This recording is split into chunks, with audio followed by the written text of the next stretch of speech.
The prophet referred to the most in the Quran, both personally and in terms of his people, is Prophet Moses.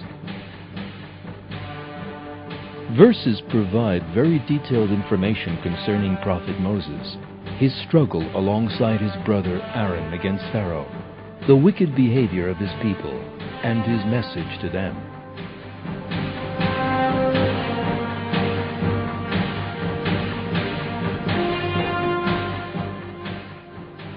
And there is a miracle that has come down from the time of this blessed prophet to the present day: the Ark of the Covenant.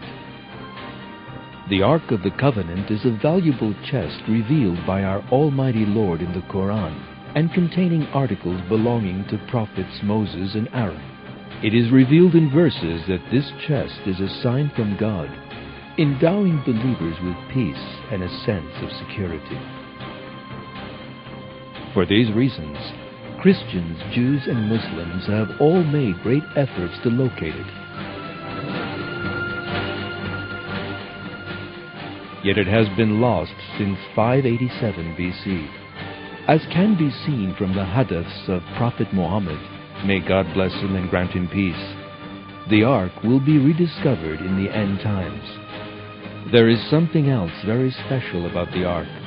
The honor of finding the sacred Ark will belong to the leader who will bring the moral values of the Quran to prevail on earth during the end times. In other words, to the Mahdi. The discovery of the Ark will be one of the major signs of the coming of the Mahdi.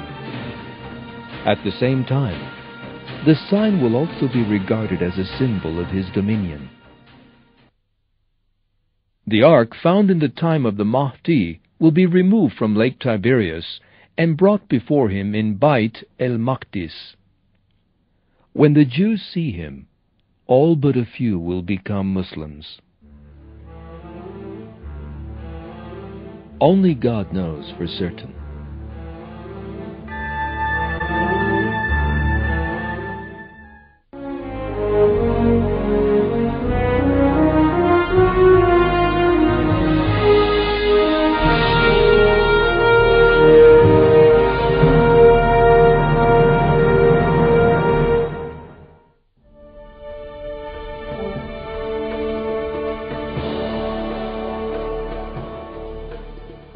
Let us now go back in time a few thousand years and have a brief look at the period when the Ark of the Covenant first appeared.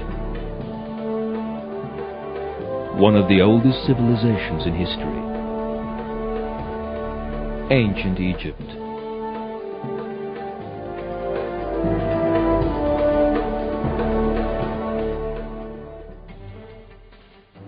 One religion dominated Egypt in the time of Prophet Moses. It was a pagan religious creed inherited from previous Egyptians' ancestors. There were numerous false deities in that religion. At the head of the state was a cruel ruler who, according to the precepts of his ancestral religion, declared himself to be the greatest deity of all, Pharaoh.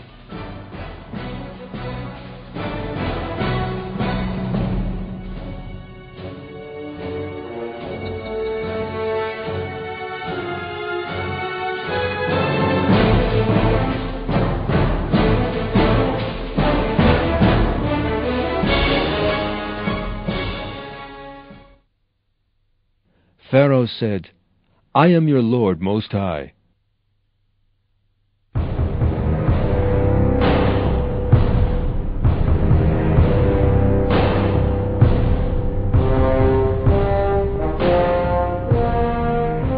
Pharaoh and his inner circle had literally enslaved the children of Israel.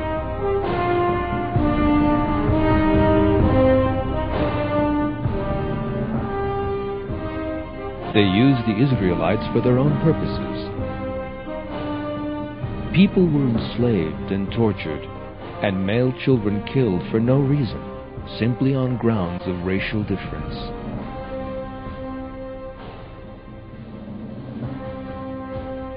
Pharaoh ensured that people were subject to him through cruelty and oppression. This sense of atmosphere is described in the Quran.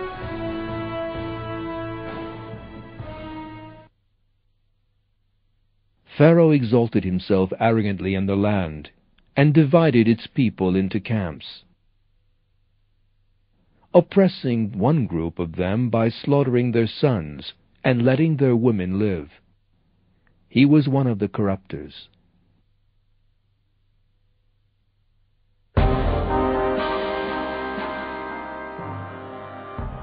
It was in such a climate as this that God sent a messenger to do away with this cruelty and oppression, to remind people to serve only our Lord, the sole ruler of the universe, and to free the Israelites.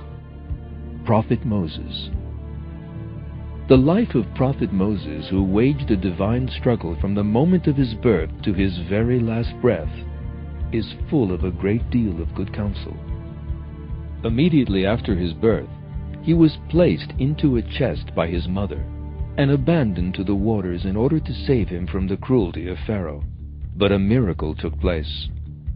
Prophet Moses was found and adopted by Pharaoh's wife and taken to the palace to be raised. After reaching adulthood in the palace, he left Egypt.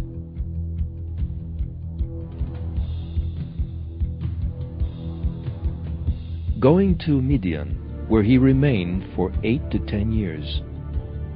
When he subsequently returned to Egypt, God revealed unto him that he was honored with the rank of prophet. This signaled the beginning of his struggle against the cruelest and most arrogant man on earth. A struggle in opposition to Ramses II, known as the cruelest of the pharaohs of Egypt. Accepting the prayer of Prophet Moses, God sent him his brother, Prophet Aaron, as an aid in his struggle. The struggle waged by these two prophets went down in history as one of the most important events of all time. He and his brother led the captive Israelites out of Egypt and rescued them from the cruelty of Pharaoh. On a day when the people had gathered together, Prophet Moses conveyed the true religion to Pharaoh and those around him. He called on Pharaoh to believe in the Lord of the worlds. The sorcerers among Pharaoh's elite believed in Prophet Moses, but Pharaoh grew proud and persisted in his denial. After many exploits, Prophet Moses and Aaron gathered up the Israelites and left Egypt.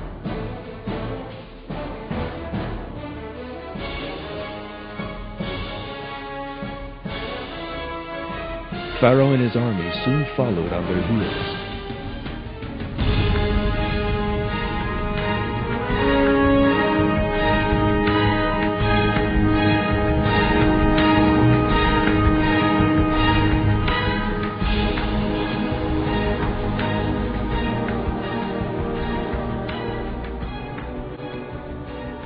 Pharaoh and his troops were close behind, and it seemed that there could be no escape.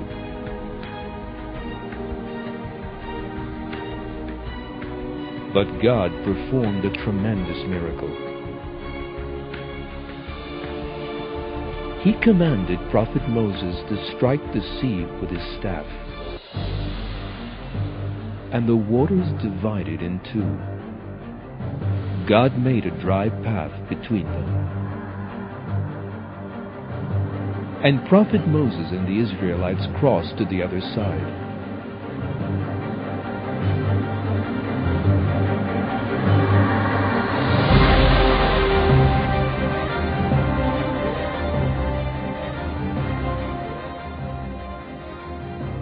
Once they had crossed, the sea closed over the Pharaoh and his men who were following him, perished.